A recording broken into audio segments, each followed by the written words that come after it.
Hi అండి, welcome back to my channel.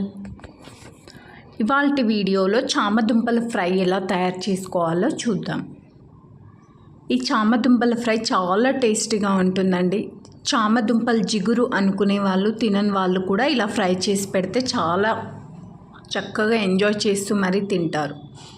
ఎందుకంటే ఇలా ఫ్రై చేసుకోవడం వల్ల మనకు అసలు జిగురు అనేది ఉండదు. అలాగే ఆలు ఫ్రై కంటే కూడా రుచిగా ఉంటుంది. డెఫినెట్గా ఇలా ట్రై చేసి చూడండి. ముందుగా నేను ఇక్కడ చామదుంపల్ని ఒక 10 to 15 మినిట్స్ వరకు ఇలా బాయిల్ చేసుకుంటున్నాను. వాటిని కడిగి వాటర్లో బాయిల్ చేసుకోవాలి. మనం కుక్కర్లో ఒక విజిల్ కూడా పెట్టుకోవచ్చు, కానీ చాలా మెత్తగా ఉడికిపోతాయి కాబట్టి తొందరగానే ఉడుకుతాయి. కాబట్టి నేను ఇలా విడిగానే ఉడికించుకుంటున్నాను. 10 to 15 మినిట్స్ లోపే ఉడికిపోతాయి మనకి. ఇలా ఈ విధంగా మొత్తం ఉడికిన తర్వాత ఇలా స్కిన్ తీసి పెట్టుకోవాలి. అన్నిటికీ ఇలా పైన పొట్టు తీసుకొని పక్కన ఉంచుకోవాలి.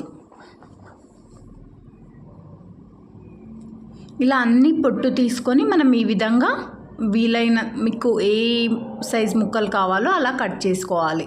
ఇక్కడ నేను చూపిస్తున్న విధంగా కట్ చేసుకుంటే చాలా పర్ఫెక్ట్గా ఉంటాయి.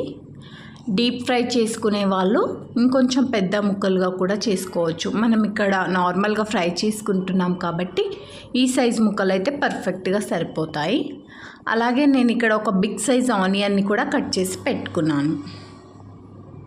ఈ విధంగా అన్నిటినీ కట్ చేసి పెట్టుకోండి. మనం వాటర్లోనే సాఫ్ట్గా కుక్ చేసుకోవాలి. మనం కుక్కర్లో విజిల్ పెట్టామంటే ఓవర్గా కుక్ అయిపోతే కూడా జిగురు అనేది ఎక్కువగా వస్తుంది. సో ఈ విధంగా విడిగానే ఉడికించుకుంటే బాగుంటుంది. ఇక్కడ నేను స్టవ్ ఆన్ చేసుకొని ఒక ప్యాన్ పెట్టుకొని అందులో 3 టేబుల్ స్పూన్స్ వరకు ఆయిల్ వేసుకున్నాను. ఇది ఫ్రై కాబట్టి కొంచెం ఆయిల్ ఎక్కువగానే పడుతుంది. ఆయిల్ కొంచెం వేడెక్కిన తర్వాత నేను ఇక్కడ ఆవాలు జీలకర్ర వేసుకుంటున్నాను. ఆవాలు జీలకర్ర మనకి ఇక్కడ చిట్పెట్లాడిన తర్వాత కొంచెం మినపప్పు కూడా వేసుకోవాలి. ఆవాలు జీలకర్ర మినపప్పు కొంచెం దూరగా వేగిన తర్వాత మనం కట్ చేసి పెట్టుకున్న ఆనియన్స్ వేసి చక్కగా వేయించుకోవాలి. ఇక్కడ మనకు ఆనియన్స్ మరీ గోల్డెన్ బ్రౌన్ కలర్లోకి వేగాల్సిన అవసరం ఏం లేదు. ఇది ఫ్రై కాబట్టి మనం దుంపల్ని ఫ్రై చేసేటప్పుడు కూడా కొద్దిగా వేగుతాయి. ఇలా కొంచెం ట్రాన్స్పరెంట్గా మారిన తర్వాత మనం కొద్దిగా కరివేపాకు వేసుకోవాలి. పసుపు, కరివేపాకు, అల్లం వెల్లుల్లి పేస్ట్ వేసుకొని ఒక్కసారి చక్కగా కలుపుకోవాలి. ఇక్కడ నేను కొంచెం పుదీనా కూడా వేసుకున్నాను. ఉంటే వేసుకోండి, లేకపోతే స్కిప్ చేసేయండి. మన అల్లం వెల్లుల్లి పేస్ట్ అనేది ఆ పచ్చి వాసన పోయే వరకు కలుపుకోవాలి. 1 నిమిషం పాటు కలుపుకొని మనం చక్కగా కట్ చేసి పెట్టుకున్న దుంపల్ని వేసి కలుపుకోవాలి. ఇప్పుడు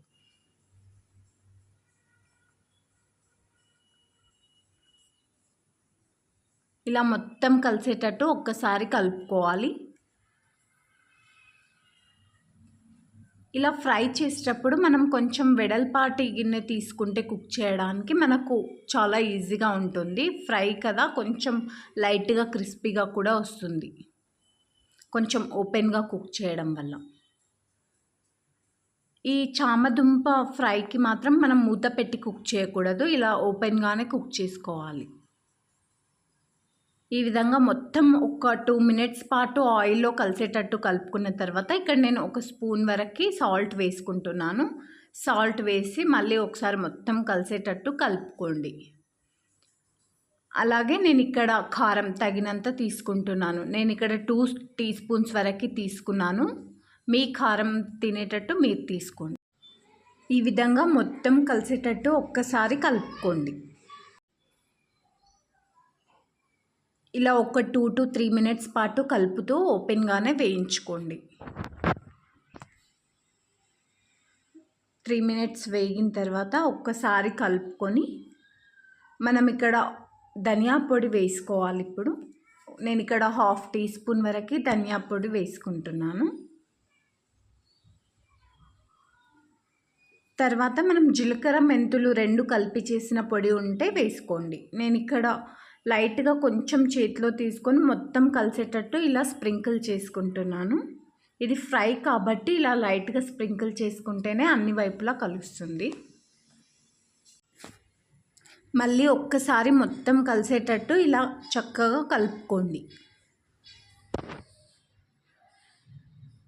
ఈ విధంగా మొత్తం కలిపిన తర్వాత మనం ఫైనల్గా దించే ముందు ఇలా 1 టీ స్పూన్ వరకు ఎండు కొబ్బరి పొడిని వేసుకోండి. అలాగే 1 టీ స్పూన్ వరకు వేయించిన నువ్వుల పొడి ఉంటుంది కదా, అవి కూడా వేసుకోండి. ఈ 2 పొడులు కూడా మొత్తం చక్కగా కలిసేటట్టు ఒకసారి కలుపుకోవాలి. మనకి ఫ్రైలోకి పొడులు అనేవి ఎక్కువగా పట్టవు కాబట్టి 1 టీ స్పూన్ వరకు 1 టీ స్పూన్ వరకు వేస్తే సరిపోతుంది. 1 టీ స్పూన్ చొప్పున మొత్తం ఒక్కసారి చక్కగా కలిపి ఇక్కడ నేను కొంచెం కొత్తిమీర కూడా వేసి మరొక్కసారి కలిపి స్టవ్ ఆఫ్ చేసుకుంటున్నాను. అంతే అండి, ఫైనల్గా కొత్తిమీర వేసుకొని ఒక్కసారి కలుపుకొని స్టవ్ ఆఫ్ చేసుకుంటే మనకి చామదుంప ఫ్రై రెడీ అయినట్టే. మనకు సాంబార్లో సైడ్కి రసంలో కానీ జస్ట్ వేడివేడి అన్నం నెయ్యి ఈ ఫ్రై తిన్నా సరే చాలా ఎక్సలెంట్గా ఉంటుంది. డెఫినెట్గా మీరు ఈ రెసిపీ ట్రై చేసి మీకు ఎలా కుదిరిందో తప్పకుండా కామెంట్ చేయండి. ఓకే అండి, మీకు నా వీడియోస్ నచ్చినట్టయితే నా ఛానల్ని లైక్ చేయండి, షేర్ చేయండి, సబ్స్క్రైబ్ చేసుకోండి. మరిన్ని వీడియోస్తో మళ్ళీ కలుద్దాం. మీకు ఇంకా ఎలాంటి రెసిపీస్ అయినా కావాలంటే కామెంట్ బాక్స్లో కామెంట్ చేయండి, తప్పకుండా ట్రై చేస్తాను.